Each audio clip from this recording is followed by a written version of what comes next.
most played game on all of Xbox Live is getting an infusion of new content.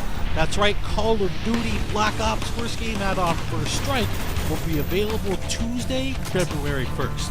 First Strike includes 4 new competitive multiplayer maps: Kowloon, Stadium, Discovery, and Berlin Wall. It also includes Ascension, a new level for the always popular Zombies mode.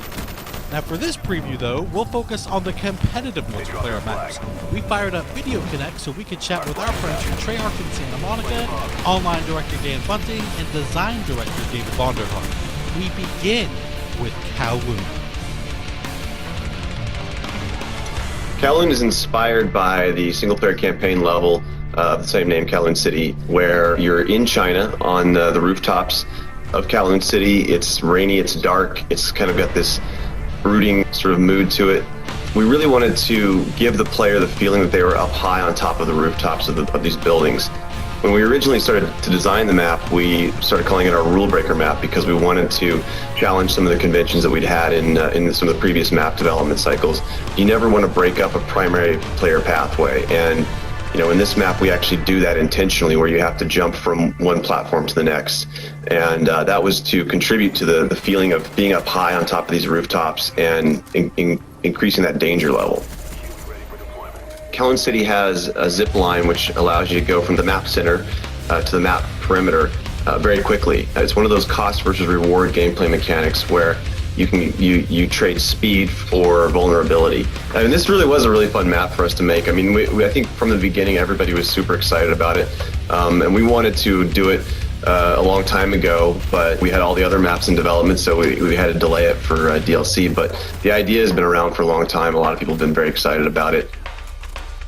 Next up is Stadium. If you launch into Stadium, you just bought First Strike, you put the disc in, you download the DLC that day, and you launch into Stadium, you're going to be greeted with this very real atmosphere. Here is a sports complex that's taking place in the northeastern part of the United States. You're fighting in and around this hockey rink area. You're outside that area in a courtyard and the administrative and maintenance buildings that are next to all that, and it feels like this very real place that you can participate in a really good battle.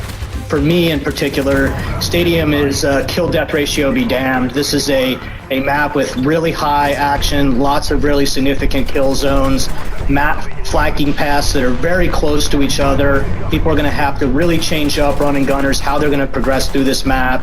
You're going to see these very clear, well-designed, moderate distance engagement ranges, and you're going to have to work to sort of dominate the map in a pretty significant way. And next on the docket is Discovery. With Discovery, it's actually an abandoned World War II research facility left by the Nazi Germans. Because of that, it kind of has its own unique visual elements that make it distinct and make it feel a little different. The very unique green color that the auroras give helps players to know one side of the map from the other. That's something that we try to do on every map. Provide some very obvious visual indicators that help player orientation, so as soon as they spawn in, they know, okay, I'm on this side of the map or I'm on that side of the map. The overall layout of Discovery focuses around some very tight choke points in the middle of the map, and that's key to the gameplay. There's a wide chasm that separates both sides of the map, so that's a physical divider that you've got right in the middle of the map that cuts the map in half. We really wanted to bring back more of the map interactivity elements. There are 3 or 4 pathways in the map that will actually take damage, and chunks of the ice and snow will fall below you. It actually changed up the gameplay a little bit, because when it's not damaged, you can just move over at full speed. When it is damaged, you actually have to, jump to make that path. There's only 4 ways to get across it. In order to, really dominate that map, you're going to have to dominate the choke points. And finally, we have Berlin Wall. Berlin Wall is, without a doubt, probably my favorite map of the DLC pack, and I think a lot of it has to do with the fact that it is a little bit larger than some of the other maps, and it's fun to get some large maps in the mix. But when people hit and log into Berlin Wall for the first time,